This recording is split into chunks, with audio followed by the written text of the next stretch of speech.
Bien que les hadiths mentionnent l'envoi de 124 000 prophètes, seuls 25 d'entre eux sont nommés dans le Coran.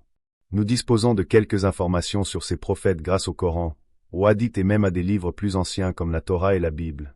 Cependant, beaucoup ignorent les nations où ils ont été envoyés, les régions où ils ont vécu et leur localisation actuelle.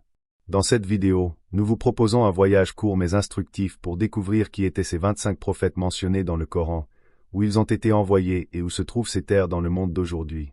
C'étaient des êtres humains comme nous. Ils avaient des familles, des aspirations, mais ils ont consacré leur vie à leur mission.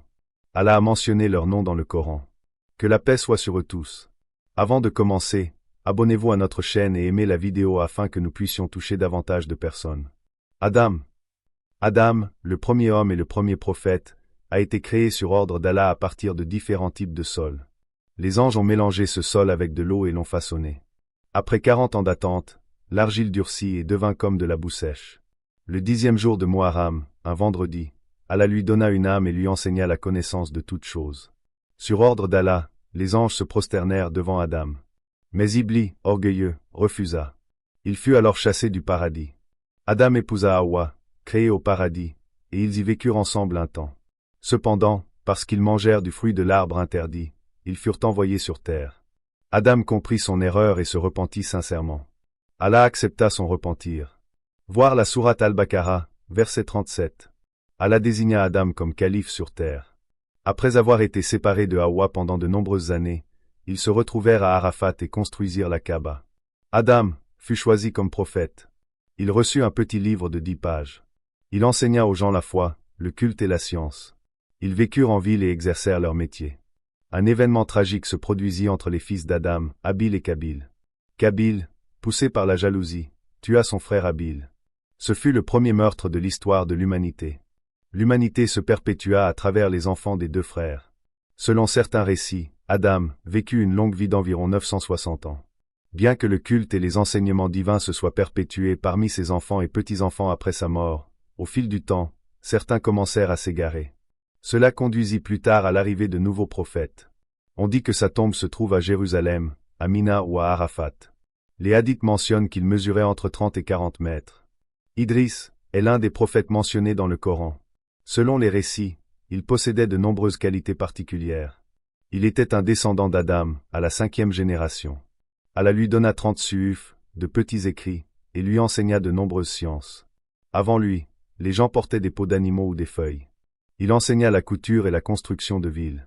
Il connaissait 72 langues et invitait chaque communauté à la vraie religion dans sa propre langue. Idriss fut le premier à écrire, à utiliser la plume et à enseigner la science. Il étudia également les étoiles et les mouvements du ciel. De ce fait, il est connu comme le prophète de la science et de l'art. Il émigra de Babylone en Égypte et y vécut de nombreuses années en appelant les gens à la vraie religion. Dans la sourate Al-Anbiya, verset 85, il est mentionné comme l'un des hommes patients, justes et véridiques. Le Coran dit qu'Allah l'a élevé à un rang élevé. De nombreux érudits musulmans croient qu'il a été élevé au ciel sans mourir.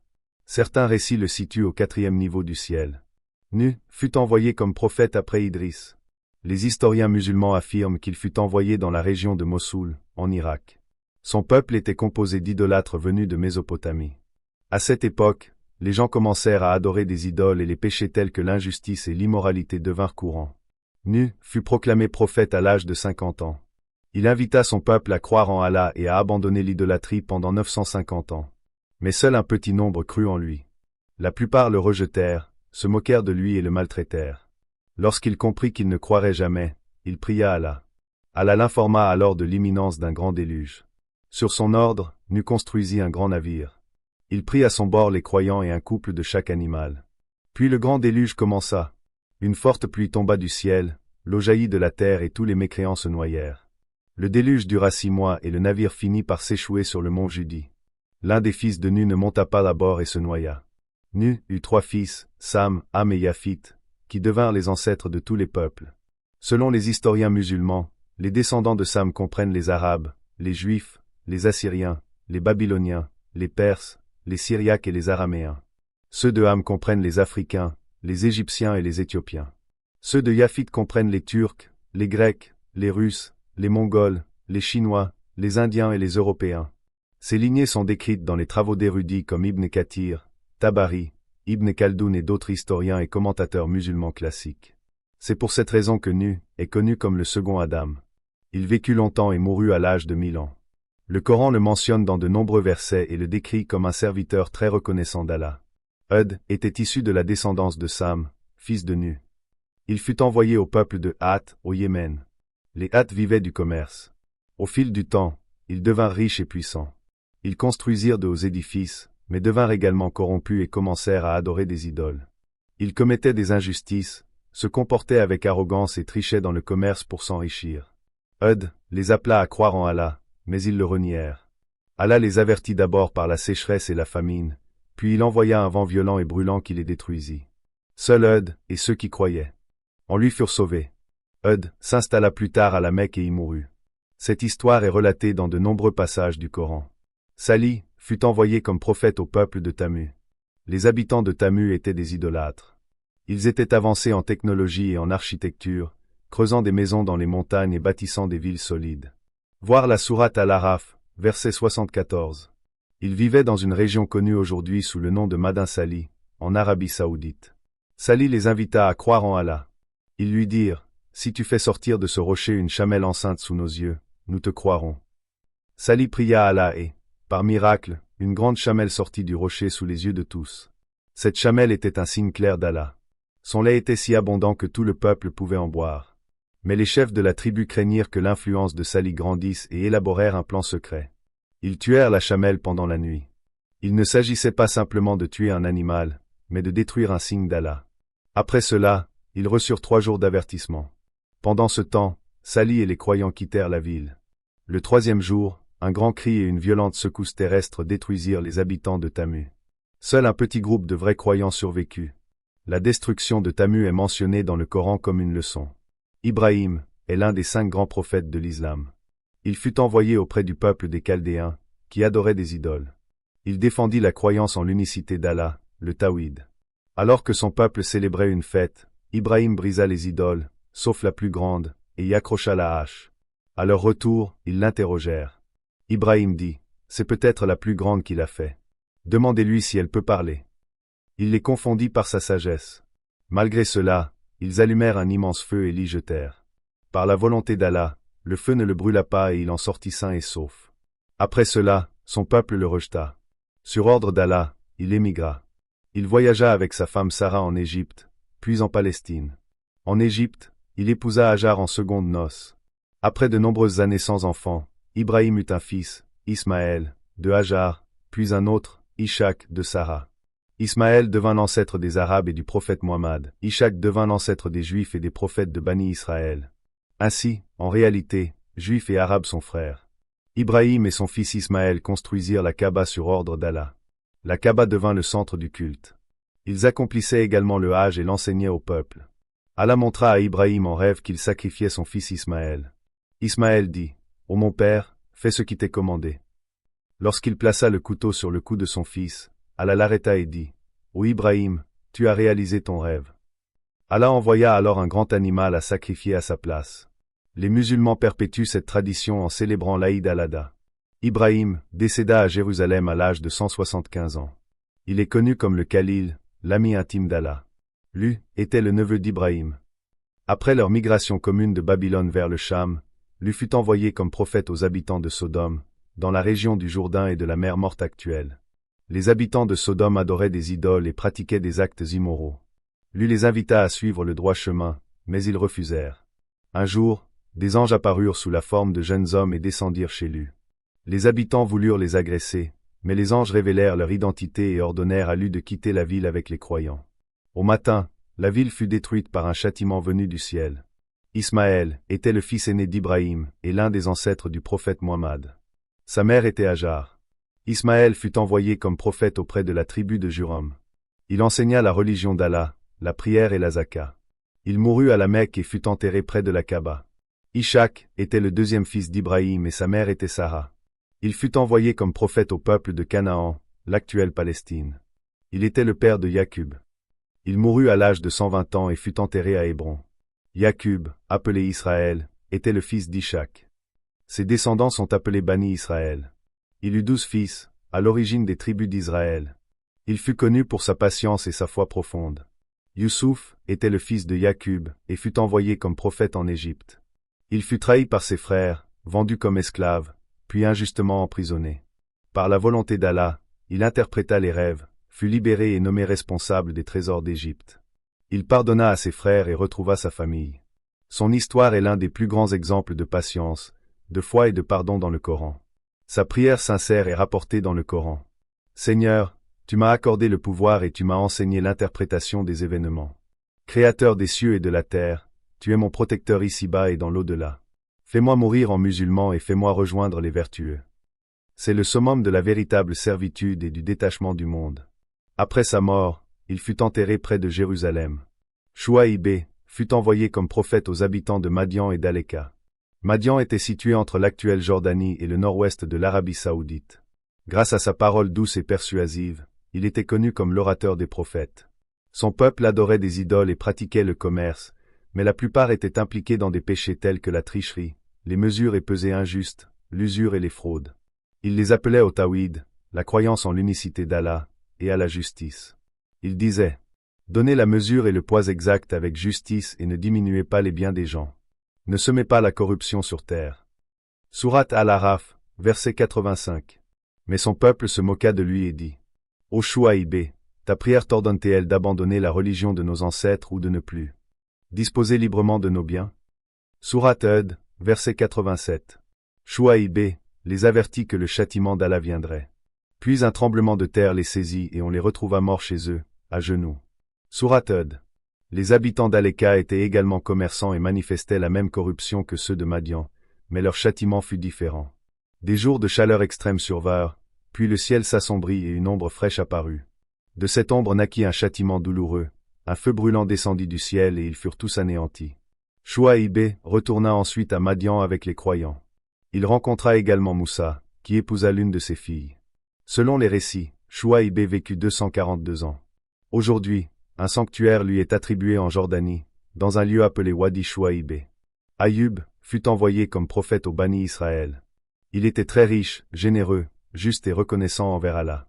Allah l'éprouva par des pertes successives, il perdit ses biens, puis ses enfants, et enfin sa santé. Son corps fut couvert de plaies douloureuses. Seule sa femme resta auprès de lui et prit soin de lui avec patience.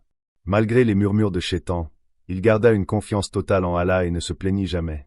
Il confiait simplement sa douleur à Allah. Voyant sa grande patience, Allah exauça sa prière. Après plusieurs années de maladie, Allah lui ordonna de frapper le sol du pied.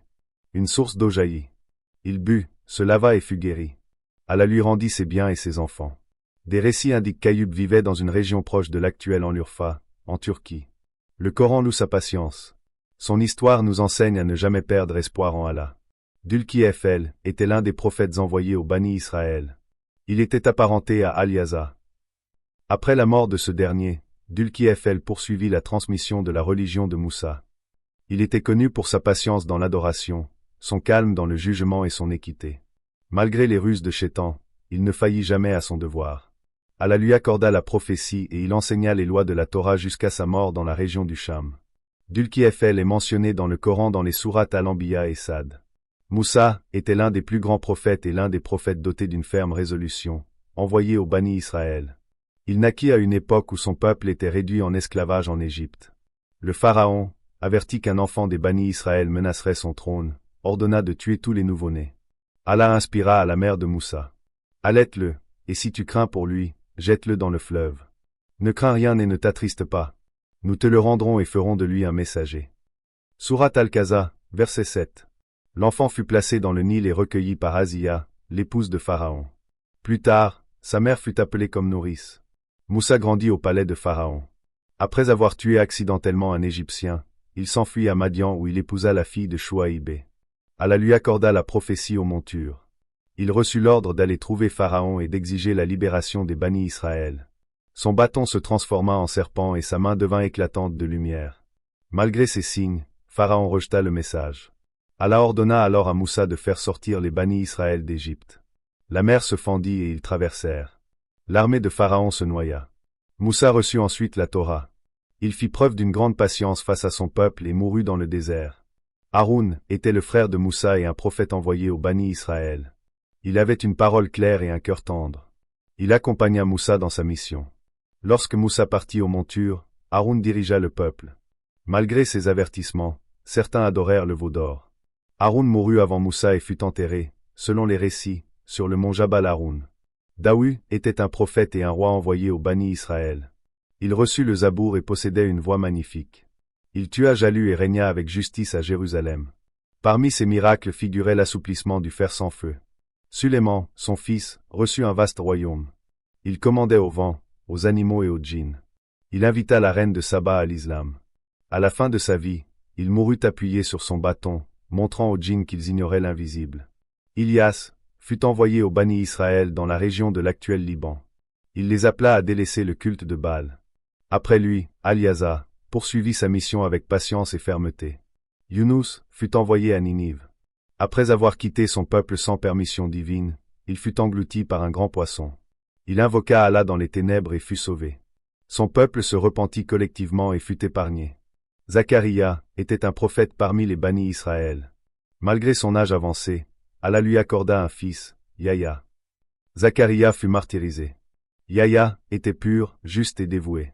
Il fut martyrisé pour avoir défendu la loi d'Allah. Sa tombe se trouverait à Damas. Issa était l'un des prophètes dotés d'une ferme résolution, naissant père de Mariam. Il fut un signe pour l'humanité et appela à l'adoration d'Allah seul. Miséricorde de notre part. Sourate Mariam, verset 21. Mariam se rendit dans un endroit calme et donna naissance à Issa sous un palmier. Alors qu'il était encore au berceau, Issa défendit sa mère contre les accusations des gens en disant « Je suis un serviteur d'Allah. Il m'a donné le livre et a fait de moi un prophète. » Sourate Mariam, verset 30. Allah a donné à Issa l'évangile, l'Injil. Il a été envoyé pour confirmer la Taura et corriger les croyances corrompues de son peuple. Il avait 12 disciples, les Hawariyun, qui le soutenaient étroitement. La plupart de son peuple le rejeta malgré ses miracles. Certains prétendirent même qu'il était le fils d'Allah, une croyance considérée comme du shirk en islam. Cette idée fut introduite dans le christianisme des siècles plus tard sous l'influence de prêtres romains païens. Auparavant, l'Empire romain persécutait les chrétiens. Mais, ne pouvant plus enrayer sa propagation, ils tentèrent de la contrôler en la mêlant aux croyances païennes, éloignant ainsi le christianisme de ses racines monothéistes abrahamiques. Le Coran répond à cette croyance corrompue par le verset suivant. Allah est bien au-dessus de toute procréation. Lorsqu'il décide quelque chose, il dit simplement « Sois, et c'est ». Sourate Mariam, verset 35. Bien que Issa ait accompli de nombreux miracles, la plupart des Bani Israël le rejetèrent. Ils tentèrent de le tuer et informèrent les soldats romains. Mais Allah ne leur permit pas de réussir. Au lieu de cela, il éleva Issa au ciel. Les sources islamiques et chrétiennes s'accordent sur le fait que Issa reviendra sur terre vers la fin des temps. Issa accomplit des miracles comme parler au berceau, guérir les malades et ressusciter les morts par la permission d'Allah. Les chrétiens croient que Issa fut crucifié. Cependant, dans l'islam, Issa n'a été ni tué ni crucifié. Il fut élevé au ciel et reviendra un jour combattre le Dajjal et unifier les peuples sous l'islam. Ce retour incitera de nombreux chrétiens d'Occident à embrasser l'islam. Muhammad est le dernier prophète envoyé par Allah en miséricorde pour tous les peuples et tous les mondes. Il est né en l'an 570 à la Mecque. Son père était Abdullah et sa mère Amina. Il était issu de la noble tribu des Quraysh, plus précisément de la famille de Hachim, dont les origines remontent à Ismaïl, fils d'Ibrahim. Il a perdu son père avant sa naissance et sa mère est décédée alors qu'il avait 6 ans. Il fut élevé par son grand-père, puis par son oncle Abu Talib. À la Mecque, il était connu sous le nom d'Alamin, le digne de confiance. Il n'a jamais adoré d'idole et n'a jamais commis de péché. À 25 ans, il épousa Khadija, qui admirait son honnêteté. À 40 ans, alors qu'il se trouvait dans la grotte de Hira, il reçut la première révélation de Jibril. Lis, au nom de ton Seigneur. Sourate Al-Alaq, verset 1. Cela marqua le début de sa prophétie. Les premiers croyants furent Khadija, Abu Bakr, Ali et Zayd ibn Haritha. Les idolâtres de la Mecque rejetèrent son appel à n'adorer qu'un seul Dieu. Ils l'accusèrent d'être fou, poète ou magicien. Les croyants furent torturés. Il fut boycotté, lapidé, insulté et même menacé de mort. Son année la plus difficile fut l'année du chagrin, lorsque Khadija et son oncle Abu Talib décédèrent. Puis survint le miracle d'Al-Isra wa Al-Miraj. En une nuit, il voyagea de la Mecque à Jérusalem, puis monta aux 7 cieux. À l'âge de 53 ans, il émigra à Médine avec la permission d'Allah. Cette migration marque le début du calendrier islamique, l'Hégire. À Médine, il fonda le premier État islamique et conclut des traités avec les tribus juives. Allah dit. Certes, Allah a fait une grande faveur aux croyants lorsqu'il leur a envoyé un messager issu d'eux-mêmes, leur récitant ces versets, les purifiant et leur enseignant le livre et la sagesse. Sourate Al-Imran, verset 164. Parmi les événements marquants de sa vie figurent la bataille de Badr, la bataille de Uhud, la bataille du Khandak, le traité de Hudaybiya, la bataille de Khaybar et la conquête de la Mecque. À 63 ans, lors de son dernier pèlerinage, il s'adressa à plus de 140 000 compagnons dans son sermon d'adieu. Il mit fin aux traditions de vengeance tribale, honora les droits des femmes et appela la Oumma à s'attacher fermement au Coran et à la Sunna. Allah révéla. Aujourd'hui, j'ai parachevé pour vous votre religion. Sourate Al-Maïda, verset 3. En 632, il s'éteignit dans la chambre de Aïcha, la tête posée sur ses genoux. Sa noble tombe se trouve à l'intérieur de la mosquée du prophète, Al-Majid en Nabawi, à Médine, dans la Raouda al-Mutahara. Muhammad a enseigné aux gens l'adoration d'un seul Dieu, la vertu, la justice et la miséricorde.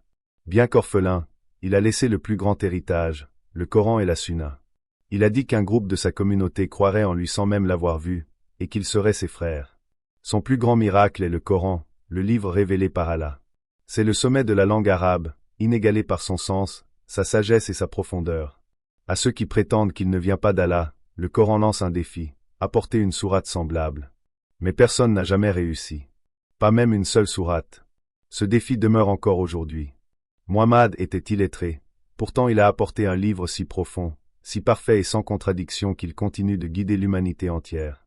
Le message qu'il a transmis a transformé les cœurs et les sociétés, et aujourd'hui encore, il continue de briller de la même lumière divine. Nous avons atteint la fin de notre vidéo. Aimez la vidéo, laissez un commentaire et abonnez-vous. Rejoignez notre chaîne afin que davantage de personnes puissent en profiter. Nous avons déjà créé plus de 200 vidéos éducatives islamiques. Regardez-les quotidiennement avec votre famille et vos proches.